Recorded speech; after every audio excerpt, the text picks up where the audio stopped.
to 2-Minute Tips with the Qualtrics Experience community. Last week, we shared an exciting new feature to help you get more out of your survey responses called Survey Response Clarity.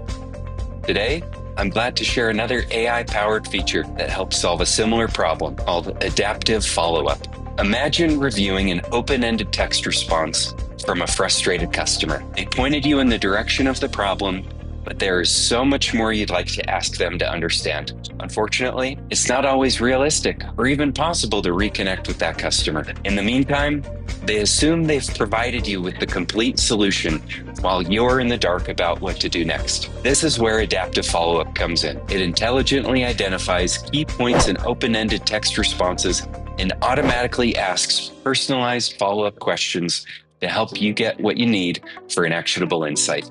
And you can set it up in under a minute. To turn it on, select the question, then toggle on Include Follow-Up Question under Conversational Feedback. It will give you some options to customize the follow-up prompts, such as including or excluding the company name, changing the maximum number of follow-ups, and indicating any topics it should avoid. When you're ready, click Confirm. Let's take a look at how this would be for a respondent. We're going to hit Preview. This survey is asking about the recent claims experience.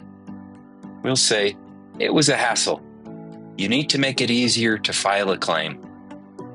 Now, the adaptive follow-up will recognize a key theme and it will ask a specific follow-up question about what made it difficult. So in this scenario, we might say, I had to talk to an agent on the phone for 10 minutes.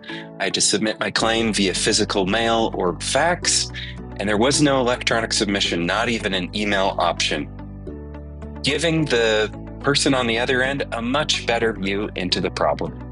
And that's it. Let us know what you think in the comments below, and go check out this feature to get more out of your survey responses.